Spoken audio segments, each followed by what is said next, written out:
Okay, it looks like we're live. Do a little quick check. I'll do a little howdy howdy. Okay, it looks like we got ground fog out already. How's it going?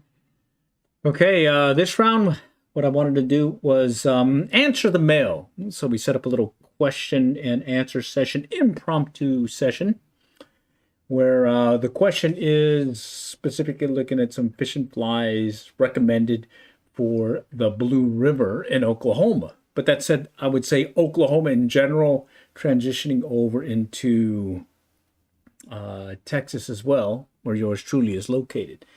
And so let's see, make sure I've got everything working here. Yep, everything is. Okay, so I'm going to just go over a couple of pointers, go over an article that here, let me take these headphones off. That I went over several years ago. I heard about it from some individuals and looked at it, and it turns out it is a great article. In fact, let me see if I can switch it over. It's specifically looking at, oh,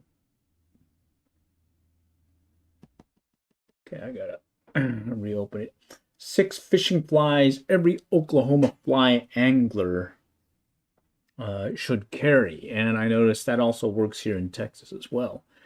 And so before I go there, what I would like to do is basically talk about at least what I've noticed over the years when it comes to fishing flies. It's really the pattern, the color, as well as the depth is what seems to be the key factor when I'm fishing, specifically the blue, but other places as well. Could apply Lower Illinois, Lower Mountain Fork, Guadalupe, also work in these different ponds and whatnot that I fish out of.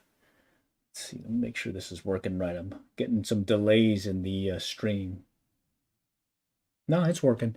Okay, and so what I would say is the biggest thing that I find is getting that right color. So some days olive works, some days a white color, a brown color, an off color works. Other times, once you found that color, it's the depth. Sometimes they're 3 foot, sometimes they're 4 foot, sometimes they're way up at the top. So it's really once you get that location. After that, it's kind of wide open from there when it comes to the pattern. And so what I like to do is just go over some of these suggested fishing flies that are for Oklahoma specific, and we're targeting the Blue River in particular. Okay, and so let me shift this over, okay, to 6 fishing flies every Oklahoma angler should carry. And although I use these flies, I have a variant of the olive woolly bugger, which I call the olive near deer, that seems to work the best for yours truly. Okay, and so we'll start off with some of these fishing flies that I would say keep in your back pocket when you're getting ready to hit the river, in this case the Blue River.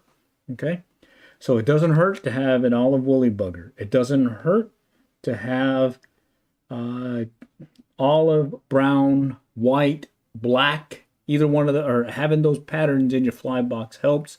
Also size, if you keep it in a size 14, 12, 10, 8, that's probably in the range that that'll work for you. Gold bead pheasant tail nymph, that's another one to keep in your back pocket. That's going to be this one over here, just below that San Juan worm. Okay, and those are good. I typically use them tandem rig. The parachute Adams, a lot of times with the parachute Adams, you kind of want to adjust from the size. If they're hitting on the top and whatnot, it's good to have that. But anyways, take a look at this article. 6 fishing flies every Oklahoma fly angler should carry. These are great to have in your back pocket, and they apply for across the rivers that I fished, Lower Illinois, Lower Mountain Fork, as well as the Blue River. So Read that one. That's a great article. But now let's kind of customize it to the Blue River in particular. So the thing about the Blue River is, so the Blue River is a year-round, or correction, a seasonal trout fishery. So it's stocked from November to March of each trout stocking season. And what I find that has worked once you've determined the color and the depth that they are is if you keep these fishing flies in your back pocket, you can kind of focus more on that color and depth and then adjust from there. Okay, so let's go with the fishing flies that seem to be the go-to ones in the Blue River. Okay, so let me shift. I gotta remember which camera I got right here. Okay, all right, here we go. Let me open my fly box. Okay, and okay, so first thing I would suggest is get you a strike indicator. Okay, I like the cork strike indicator. There's also the orbs strike indicator. Let's go and shift back. Okay. The orbs strike indicator, which is another circular or spherical bobber indicator that kind of twists and you can hold it in pretty tightly. But I use the cork strike indicator, which is made out of cork. Got a little rubber gasket and it holds in pretty tightly. And what you want to do is use the smallest size that'll maintain or hold the level of your fly at the depth you want. So if this thing's kind of dunking under and sinking, you know you need to go over to the bigger strike indicator. But what I find, especially when fishing for trout on the Blue River, is the smallest size. I think this is the extra small size, seems to work. Okay, and what's nice is it doesn't spook the fish because it kind of looks like a floating piece of wood, you know. It's made out of natural cork and whatnot, so hey, not having to spook them when you're out there. Okay. The other thing about the blue is, okay, so we mentioned the 6 fishing flies every Oklahoma angler should use. Okay, so all woolly buggers. So I tend to have woolly buggers in different colors, but then I use a variant of it, which is the near deer. Okay. And it is this pattern right here. Okay. This is the near deer. Let me switch it. Okay. This is the near deer. Okay. And what's different about it from a woolly bugger is it uses this jig fly hook right here. Okay. And from there, it's pretty much tied very similar to the woolly bugger. Okay. What I noticed is because you have this heavier, this is a 1/80th ounce, but I also use a 121 and 1/24th ounce. That seems to work. That has been a go-to one for me over the years, specifically look at the Blue River. You can pick up these fishing flies typically at Scotty's One Stop. Talk with Jason. He's the proprietor there, and he'll hook you up with the latest and greatest as to what's hitting on the blue. But this is when they're talking woolly bugger. Well, this will also work for you also, the olive near deer. All right. But I also have them in bubblegum, pink. I've got them in orange. I got them in black. I got them in white. Okay. So it goes back to that theme of get the color, get the depth. And then from there, you would just mainly be adjusting fishing flies. Okay. The other thing is sometimes I'll set this up as a tandem rig. So right there, look at that. Gold rib hair-ear nymph in this case. You can also substitute it as a pheasant tail nymph. Okay. And I do my typical hang loose symbol or length to measure out the length of my fly line. And I don't get fancy. I'll just put on a streamer as the head or as the lead fly, and then I'll just use a improved clinch knot and tie it right to the bend of the hook, and that is my tandem rig. Okay, and a lot of times what ends up happening is this attracts them, but this is, oh, bear with me. got some old school stuff here, so got to manually turn it on and off here. Okay, so this will be the lead fly, and this will be trailing. They'll be attracted by this fly, but they'll actually hit the trailing fly. In this case, the gold rib hare's ear nib. In the 6 fishing flies from Oklahoma, right there, they are suggesting the gold rib hare or the pheasant tail nib, soft hacktail as well as zebra midges. In all cases, those are great trailing flies when you're setting up a tandem rig. Okay, and so when I typically will fish, in this case, let's say the Blue River, I'll usually start out with an olive woolly bugger or an olive near deer. A variant of that is a Guadalupana, which is a fly that I tie, and it's made off it's a variant of the Guadalupana fishing fly pattern that is used on the Guadalupe for Guadalupe bass, but I pare it down to a smaller size hook and I use it for trout, and it has worked well over the years as well. Really, the only difference between a woolly bugger and a Guadalupana is the body. One is made with chenille, and that is the woolly bugger. The other is made with peacock herald. Okay. All right. Let's see. So, from a fishing fly standpoint, I would say read the 6 fishing flies that are recommended for Oklahoma trout anglers. Keep that in your back pocket, and then specifically targeting the blue, bring you a, let's grab it here, a mega worm. Okay, these are always good to have on you. There are some times where this is all they're going to hit. The mop fly is another one that you want to have handy.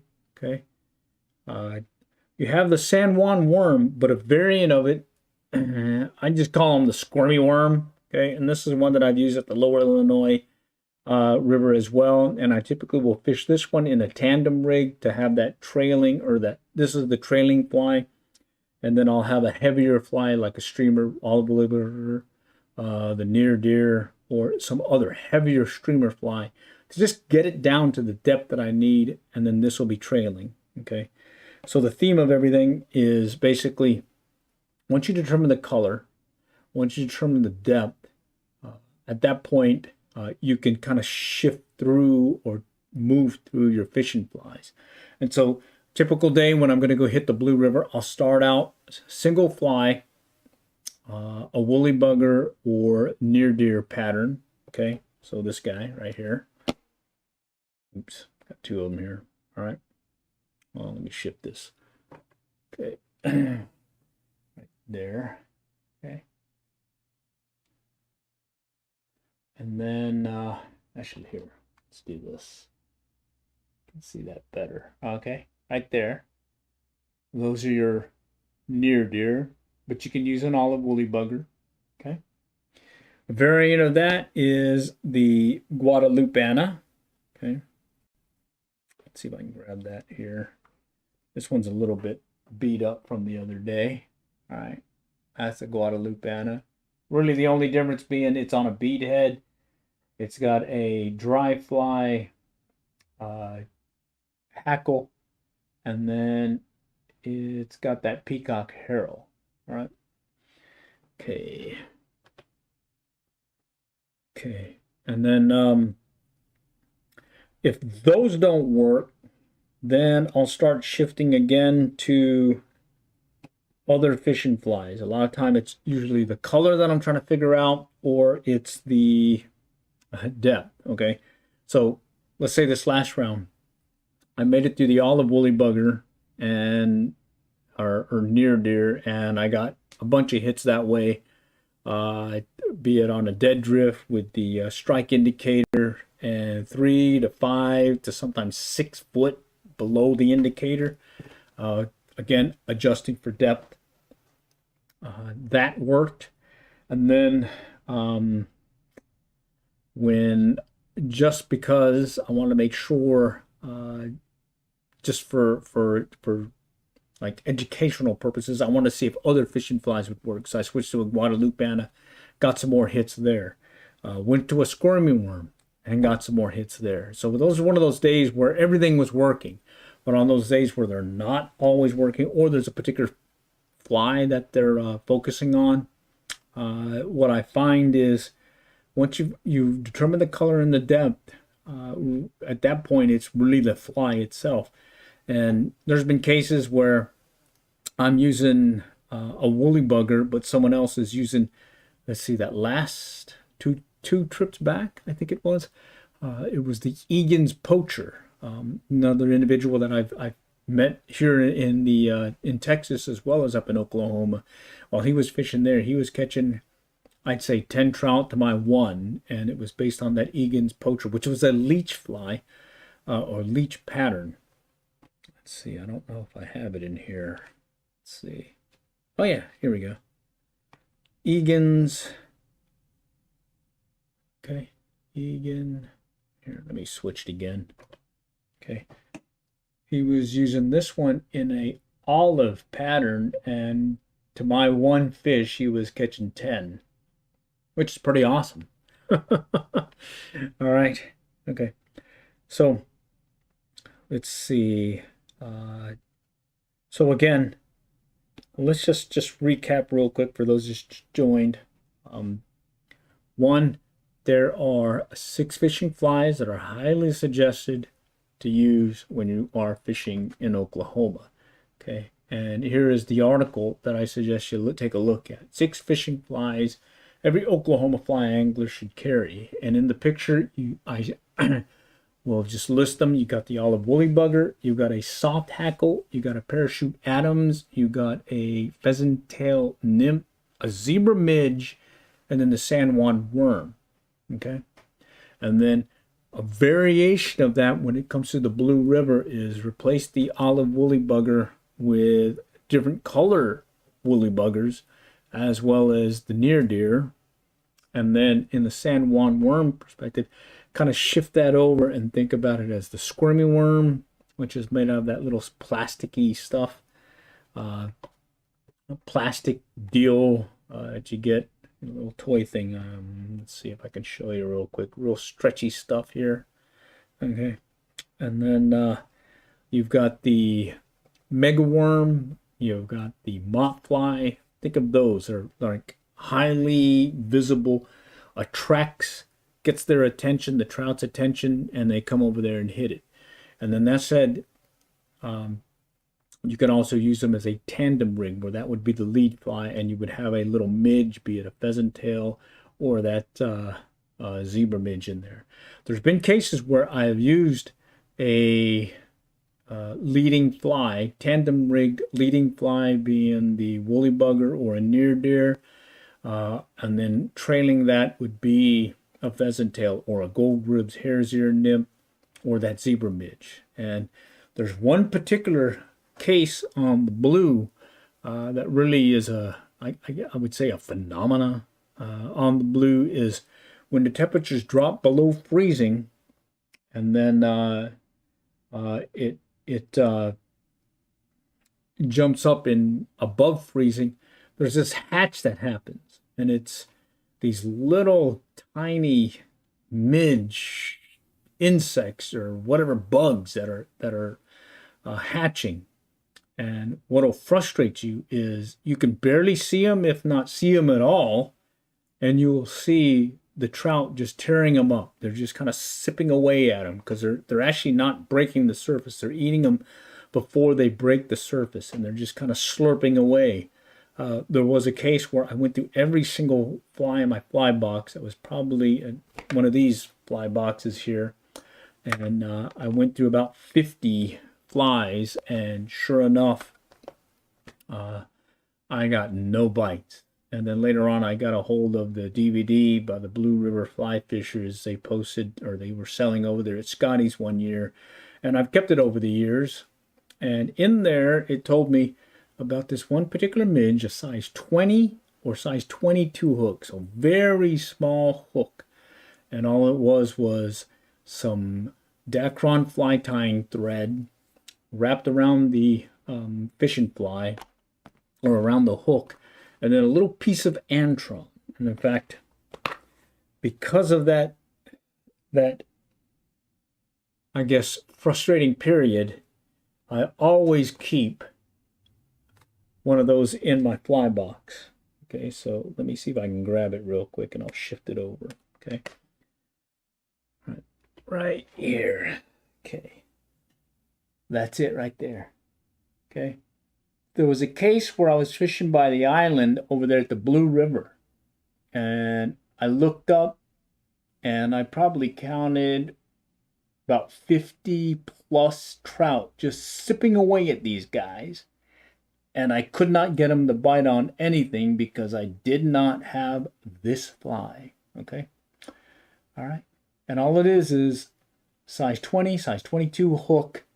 It's got black Dacron tying thread and then just a sliver of an Antron thread or dubbing to give it, I guess, the air sac. And yeah, that was frustrating. But I always keep that because if I see that happening again, and it typically happens when the temperature drops below freezing and then starts rising back up, you'll start seeing this hatch start happening. You're not seeing anything come off the surface of the water. Instead, you're just seeing a bunch of trout just eating away at something, and you can't even see it. If you have a little dip net and you swipe through the water, you will see that little tiny little larvae, and sure enough, that is what's striking. Okay. Oh, okay, Zachary. Okay, yeah, I mentioned depth. Okay, so how I approach the Blue River, what I'll typically do is initially I'll set my strike indicator 3 to 4 foot above the fly, okay, and I try fishing it. After about 3-4 passes, let's say, and I don't get a strike, even though I know there are trout there, because I'll typically have my polarized glasses and I'll see trout moving about, I'll then start dropping the depth in about 1 foot increments. So if I don't get any strikes after about 3-4 passes, dead drift, everything's looking good, I'll go ahead and drop it a foot. And there's been cases where I've gone all the way down to about 7 foot. But after 7 foot, I switched to a Euro nymph pattern or Euro nymph leader, and I start fishing with that way. But before that, 3 to 4 foot, then I just start going 1 foot increments until I get down to where I'm starting to get strikes. And again, the big thing is color and depth. Once you have that, it's really the different patterns really well, it's going to be hit or miss at that point. But once you get that dialed in, you can really play with it. And what I'll typically do is when I start out fishing the blue in particular, I'll start out with a single fly, woolly bugger, near deer, Guadalupana, olive, and then if that doesn't work, I'll shift over to a different color of that same pattern. Well, actually, I'll actually drop the depth first before I shift colors. Okay, so let's see. I guess the best to explain. I'll start out with an olive near deer, set 3 to 4 foot under the indicator. Okay, let me show you the olive near deer. Okay, right there. All right, and I'll adjust the depth. If I'm not getting any strikes with this, then I will shift to a different color. Okay, so I may go with olive, then I'll go with a lighter color, white, bubblegum, pink, basically, pink, and then orange. Okay, orange. All right, let me just grab these real quick. Okay, orange. See if I can get black, and then think of it as you have a let's say if you have a woolly bugger, okay, right there. Okay, so those are some different colors. Let's see if I can get this better. Right there. Okay. So I just dropped one. Bear with me. I just dropped another deal on the floor. Okay. So I start out with olive and I start adjusting the depth. If that doesn't work, I'll switch to a lighter color, be it white or pink, in this case orange, even a darker black. Once I go through those colors, and usually I'll get some indication of a strike on one of those colors, be it at the depth or that color, and I'll just keep that in my back pocket. Okay. If let's say the olive was getting some, or none of them were getting any hits, but I did get some indication of strikes at some point, I will either shift to another fly, another color and whatnot, or I may see some indication of maybe some surface activity. I maybe need to switch to some dry flies. But typically I'll start out with a streamer, olive woolly, or a woolly bugger, or a near deer. If that falls through and I notice that I've gone through the depth 3 to 4 foot all the way down to about 6 foot plus, then I'll switch to another fly. From there, I'll typically shift over to your mop fly. Okay. The mega worm. Oops. The squirmy worm. Okay. And then let's see. And then there's some egg patterns that you'll go through, but typically I don't get to the egg patterns, mainly because I've already gotten at least a good indication of what they're hitting on.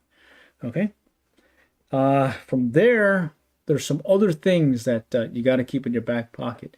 In some cases, they may be wanting to hit a particular smaller fly, a midge, be it the pheasant tail, the gold rib hare's ear nymph, or some of these other midge patterns that you'll pick up over there on the blue, like this one. I don't know the name of it, but this is one that I picked up at Scotty's right here that several folks have tied. Okay.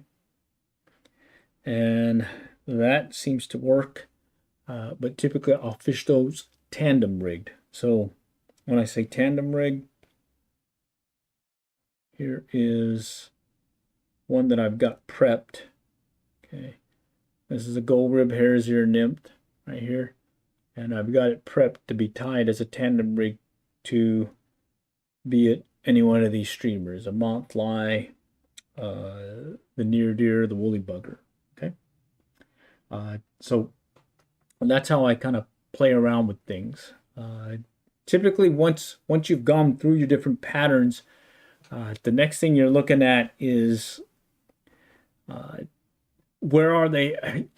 Look around your surroundings. You'll start seeing. Sometimes there's been cases where I would say just downriver from the island, I was working some of the holes and pockets, and as I was fishing there, I could see that they were kind of feeding on something that was hatching on the surface. And sure enough, all these little black midges, about size 20, were flying about. And so it's always good. And as a rule of thumb, if you have a Griffiths gnat, that's one to keep in your back pocket for a dry fly to have in there at times. And at that point, it was just mainly getting the right size. So if you can get the right size of what is hatching, that's half the battle, and then getting the right color as well. So there's been cases where I'll be out there fishing and they're wanting to hit on a little midge dry fly, okay? And it's really this dry fly size and color again. We'll shift again, okay? It's your typical dry fly right there, okay? And this is an olive, but sulfur, a black one as well as a white one would be good. I think you'd be good with an olive, a black, and maybe a sulfur color. And just watch out there for what's hatching. And it's going to be that color and that size is going to be the difference between hooking them up and not. So keep that in your back pocket. Over the years, I've kind of just accumulated different flies, and I just kind of keep them in the fly box ready to go. Let's see. Okay. And then I seem to always carry the mega worm, usually in white, but I do have some other colors. And then I do have the mop fly. Okay. Squirmy worm. Okay. And all these, you can pick these up or some variation of it over there at Scotty's One Stop. And then I would say there's been a lot of cases where sometimes I guess your more colorful patterns seem to be the fly of choice. Other times, the more natural patterns seem to be the choice. It's just going to be hit or miss. And what I find is it's best to just have your flies ready in the different sizes and colors. And then at that point, you're just really adjusting for depth. Okay. And so what I noticed recently is if you follow the different Facebook pages, specifically for, let's say, the Blue River, it's nice to just kind of follow the conversation there that's happening, and you can get a feel for what is working for a particular time period. There's some cases where they want a particular fly, a particular pattern, but what it really comes down to is once you've located the fish, and rule of thumb, put on your polarized glasses and just start walking the river and look for them, and then start fishing them. And then once you've got that straightened out, at that point you can kind of play it by ear and again adjust for your patterns and whatnot. So hopefully this was helpful. Let's see, any feedback from folks that are on the call? Let's see. Okay, well, let me see if I can bring up some past trips, and maybe that might be even better if I can give you some video pointers. All right, so let me put this aside, and I gotta find it real quick. Okay, let's see. Let's just go to my last 2 trips to the Blue River. Okay, and I can explain what happened there, and then maybe that might trigger some additional questions and whatnot. And I'll go to the specific shorts videos that I posted. Okay. Okay, bear with me. I'm trying to find it now. Holy cow. Okay, more Blue River. I think this was the first limit of the season. I think that was a shorts video. Okay.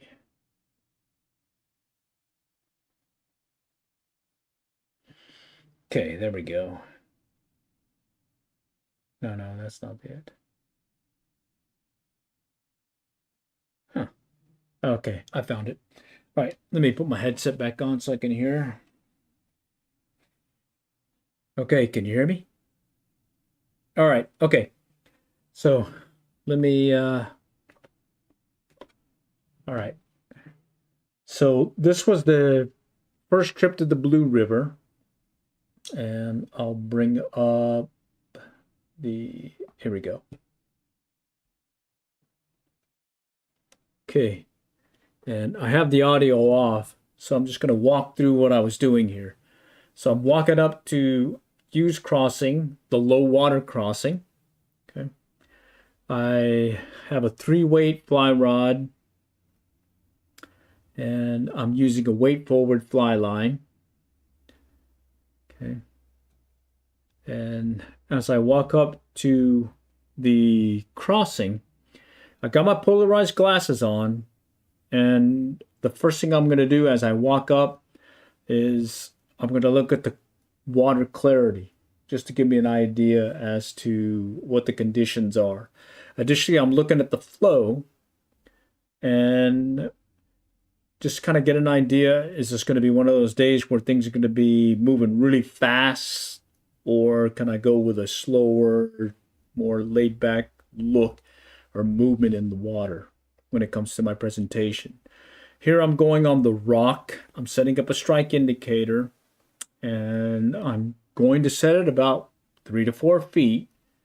And I believe this is going to be the olive near deer. Okay, so what I'm doing here is the water flow is minimal. I'm casting and I'm watching my strike indicator.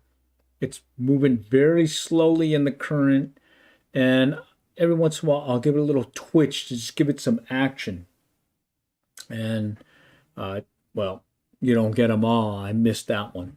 Okay, but you keep going. Sure enough, you're going to get a strike. Okay, and this is one of these cases where I was getting strikes right off the bat with the olive near deer. Okay, and I'll keep at it. Same thing, since hey, it's working 3 to 4 foot. Let's stick with it. Okay. Get another one. I bring it in, and I believe I end up switching to another pattern just to see. Okay, but 3 to 4 foot's working. I will adjust and go deeper when the bite slows down, or when I notice that I'm not getting the same amount of strikes that I was getting earlier, at least in the volume. Now I've gone further down river over there by the island, and I'm working this one section here. Okay, and what's nice about this is there's always some water movement, but it can get weird on you. It can actually, the current can move on you, actually move back against you or away from you. I don't know why it does that. Sometimes it's just the wind pushing your fly or your indicator. So you want to keep that in your back pocket when you are fishing that particular location. But how I first started out that one, 3 to 4 foot, adjust about 4 to 5 feet. And I was starting out with an olive woolly bugger or olive near deer. Then I went on to a Guadalupe, and then just for fun, I went and used a squirmy worm. Okay. So the other one is, let's see. This is the next trip I went. Okay, right here. Okay. Let's get that one. Oh, we got a little commercial. Bear with me here. Okay. Okay, so I'm doing it again. Same thing. Got the same setup and whatnot. And what I remember about this is the water was still clear, but not as clear as before. Okay, we had some rain and whatnot, and the water was moving a lot quicker. Plus, it was really cold, 37 degrees.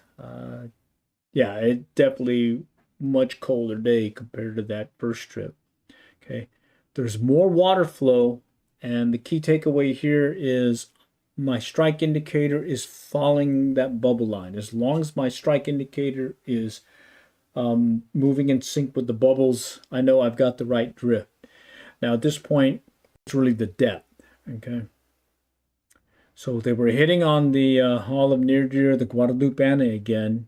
The color was the key, olive, and I was getting them left and right for a good, I'd say, hour. I had some consistent bites, but then it quit on me. Another individual was over there. He was fishing a leech pattern olive again, and he was killing them as well. Okay, and then the bite slowed down. When the bite slowed down, I made some adjustments, tried different flies, noticed that they were getting some hits, but not near the consistency as I had earlier. And those are one of those cases where the bite just turned off. And the blue can be very fickle. One moment it's like, feast versus famine, where you are just killing them left and right, and everything is working in the fly box. And then other cases, you try everything in the fly box and you're not getting anything.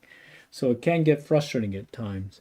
But what I would say is at some point throughout the day, especially I'd say early morning, later evening, maybe it's something, maybe with the hatchery or whatnot, where the trout start feeding at particular times in the day. But as the day progresses, you'll notice the bite will start picking up again. Okay.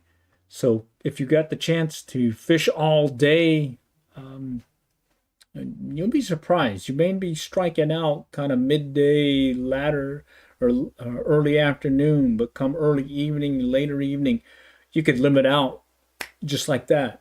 Okay. So I would say, don't give up right away.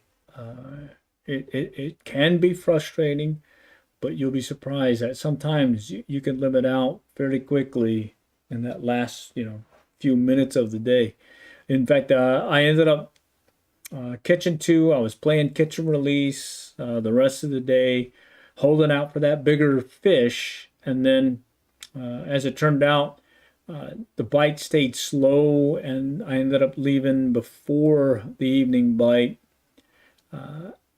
But I did catch one that I probably would have kept, but unfortunately it got away from me. Okay, it fell out of my hands. So yeah, I had him in hand, but he got away. Okay, all right. So hopefully this is at least give you an idea.